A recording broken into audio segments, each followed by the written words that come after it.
Okay so hi everybody, कैसे हो सब। सो यार इस वीडियो में हम लोग बात करने जा रहे हैं कि क्या आपके पास अभी भी चांस है। अगर चांस है तो आप कैसे क्या क्या स्टेप्स फॉलो करो तो आप अपने सेलेक्शंस को छीन सकते हो। अब मैं ऐसा क्यों बोल रहा हूँ छीन सकते हो, क्योंकि यार अगर आपको अपने आप पे इतना कॉन्फिडेंस होता, आपके टेस्ट में अच्छे मार्क्स आ रहे होते, तो इसका मतलब कि आप डिजर्विंग कैंडिडेट होते और आपकी सीट आप ही की होती। बट अगर आपके साथ ऐसा नहीं हो रहा है, आपको कॉन्फिडेंस नहीं आ रहा है चैप्टर्स पे, आपको लग रहा है कि पढ़े तो आप सब वो क्वेश्चंस नहीं बन रहे, या फिर टेस्ट में आपके मार्क्स अच्छे नहीं आ रहे हैं, तो इसका मतलब है कि आप श्योर नहीं हो, साथ ही में आपकी डिजर्विंग होने पे भी सवाल उठता है। सो आप अपने आप को डिजर्विंग बना सकते हो, जो बचा हुआ टाइम है उसमें कितना अच्छा आप स्कोर कर सकते हो, ये सब है। बट यार उससे पहले मैं एक छोटी सी कहानी अपनी सुनाना चाहता हूँ। जब मेरे जेई का एग्जाम था, जब पहली बार मैं जेई का एग्जाम देने जा रहा था, उसके एक दिन पहले रात को जब मैंने प्रीवियस ईयर क्वेश्चन पेपर को सॉल्व किया था, तो मेरे वो 360 नंबर का पेपर था, तो मेरे -2 नंबर आए थे। -2, प्लस में एक भी नंबर नहीं, जबकि मैंने 30 से 40 के बीच में आई गेस कुछ अटेम्प्ट किए होंगे क्वेश्चंस। भाई साहब मेरा कॉन्फिडेंस ज़मीन पे आ गया था, तो लग ही नहीं रहा था कि उसमें होगा सिलेक्शन, और ऑब्वियस सी बात है पहले अटेम्प्ट में मेरा नहीं हुआ। फिर मैंने ड्रॉप वगैरह बहुत सारी चीज़ें की। सो मेन चीज़ मेरे इस कहानी को सुनाने का मतलब क्या है, अगर मैं -2 marks previous year question paper में लाने के बाद, उसके बाद से फिर प्लान बना के स्ट्रेटजीज बना के 96 परसेंटाइल तक जा सकता हूँ, जी एडवांस जैसे एग्जाम को भी क्रैक कर सकता हूँ, सो आप भी कर सकते हो। बस उसके लिए क्या चाहिए, उसके लिए चाहिए कि एक परफेक्ट प्लानिंग होनी चाहिए, परफेक्ट प्लानिंग, और साथ ही में एग्जीक्यूशन भी होना चाहिए।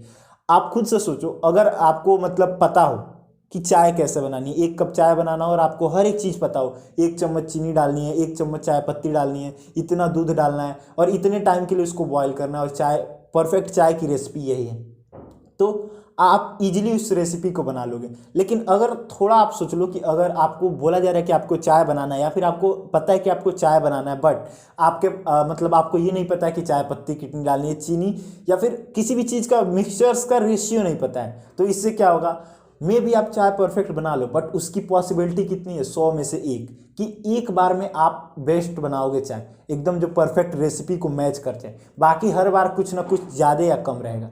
इसको बताने का ये मतलब है कि यार अगर आपको परफेक्ट प्लानिंग आपने की है, स्टेप बाय स्टेप स्ट्रेटेजीज बनाई हैं, तो आपके जो लूज होने के या फेल होने के जो चांसेस हैं बिल्कुल कम हो जाते हैं, ऑलमोस्ट 1% हो जाते हैं, और आपके पास होने के चांसेस होते हैं, या फिर जो आपने प्लान बनाया है जिस चीज़ के लिए, उसके कंप्लीट होने के चांसेस जो हैं वो 99% तक हो जाते हैं। और यार इसके लिए सबसे ज़रूरी चीज़ ये है कि आपको प्रैक्टिकल थिंकिंग रहनी पड़ती है। अब ऐसा नहीं कि आपने अभी तक कुछ भी नहीं पढ़ा है और लास्ट के 3 मंथ में आप सोच रहे हो कि ऑल इंडिया रैंक कौन लाना है। सो यार देखो, ऐसा मैं नहीं कह रहा कि इम्पॉसिबल है, बट यार आपको थोड़ा प्रैक्टिकल होना पड़ता है कि ये जो इतने दिन से बच्चे तैयारी कर रहे हैं, 1 साल 2 साल, कुछ तो 3-3 साल से, उनको आप 3 मंथ में बीट करना चाह रहे हो, वो भी पूरे 10 लाख बच्चों को। तो अगर आप प्रैक्टिकली सोचो तो ये थोड़ा सा डिफिकल्ट टास्क है, इम्पॉसिबल नहीं है, डिफिकल्ट है।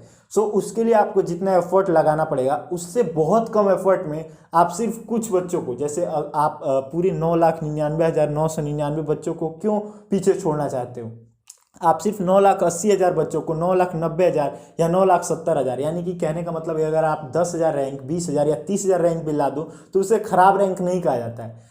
सो आपको पहले प्रैक्टिकली सोचना है इसके बारे में कि आपका टारगेट कितना होना चाहिए, उसके हिसाब से कि आपको रैंक कितनी चाहिए, आपको देखना पड़ेगा कि आपको मार्क्स कितने लाने हैं। अगर एक बार आपने डिसाइड कर लिया, लेट सपोज आपने डिसाइड कर लिया कि ठीक है मेरे को 300 में 160 मार्क्स का, 180 मार्क्स का टारगेट बनाना है, अब आपको सबसे पहले देखना पड़ेगा कि आप किस किस सब्जेक्ट्स में अच्छे हो सकता है आपने बिल्कुल भी ना पढ़ा हो, बिल्कुल भी ना किसी सब्जेक्ट्स को पढ़ाई किया, बट यार एक भी 2 दिन अगर आप क्लास में गए हो तो थोड़ा बहुत तो आइडिया होगा ही आपको कि कौन सा सब्जेक्ट आपको थोड़ा बहुत भी समझ में आता है। तो सबसे पहले आपको उस सब्जेक्ट को प्रायोरिटी देनी है। मेरे कहने का मतलब ये है कि आपका जो चीज़ वीक है, ठीक है आप उसको टाइम दो, बट जो चीज़ स्ट्रांग है उसको उस वीक वाले के चक्कर में और वीक मत करो, जो स्ट्रांग है उसको और स्ट्रेंथन करो, जितना पावरफुल कर सकते हो, जितना ऐसा उसको मजबूत कर लो कि उससे कोई भी क्वेश्चन आए तो आपके गलत होने के चांसेस बहुत कम हो। ठीक है, अब कुछ क्वेश्चंस ऐसे आ जाते हैं जो किसी से नहीं बनते हैं, मतलब मोस्ट ऑफ द स्टूडेंट से, तो उसकी बात ही छोड़ दो, बट मैक्सिमम क्वेश्चन जो है वो उस चैप्टर के या उस सब्जेक्ट के वो आपसे बने। सो सबसे पहले आप चैप्टर्स की लिस्ट बना लो, उसके बाद से यार कुछ ऐसे चैप्टर्स होंगे जो आपको थोड़े बहुत आते होंगे, रिवीजन की जरूरत है, सबसे पहले उनको फिनिश करो। एक चार्ट बनाओ चैप्टर्स के, उनमें उन चैप्टर्स को टिक करते जाओ जिनको फिनिश करते जाओ। और आप अगर देखो 20-20 चैप्टर भी हैं, जैसे 11th में पूरा 11th-12th मिला के अगर आप केमिस्ट्री में देखो तो 30 चैप्टर के अक्रॉस आते थे। अभी तो शायद सिलेबस कम हुआ हो तो उसका नहीं पता, बट 30 चैप्टर के करीब आते थे मेरे टाइम पे 11th-12th मिला के। सो अगर आप उन 30 चैप्टर्स में से 15 या 20 चैप्टर भी अच्छे से कर लो, यानी कि आप 50% मार्क्स भी स्कोर कर रहे हो, तो भी 150 मार्क्स तक आप पहुंच जाओगे अगर सभी सब्जेक्ट्स का। और 150 मार्क्स भी अच्छे डिसेंट मार्क्स होते हैं इन फर्स्ट अटेम्प्ट्स। सो आपको इन्हीं सब बातों का ध्यान रखना है, और आपके पास टाइम है। अभी कुछ लोगों का तो 1 महीना जब बचा रहेगा तब उनकी आंखें खुलेंगी, उससे अच्छा है कि आप अभी तो बहुत पहले जाग चुके हो, जब जागो तभी सवेरा है। तो अभी वक्त है, चार्ट बनाओ, खुद की प्लानिंग करो, दूसरे की प्लानिंग पे मतलब निर्भर मत रहो। खुद की प्लानिंग करोगे तो वो सबसे बेस्ट रहेगा। खुद की प्लानिंग, सारी सर्कमस्टांसेस देखो कि अगर कैसे करोगे, कितने टाइम में क्या होगा, ठीक है।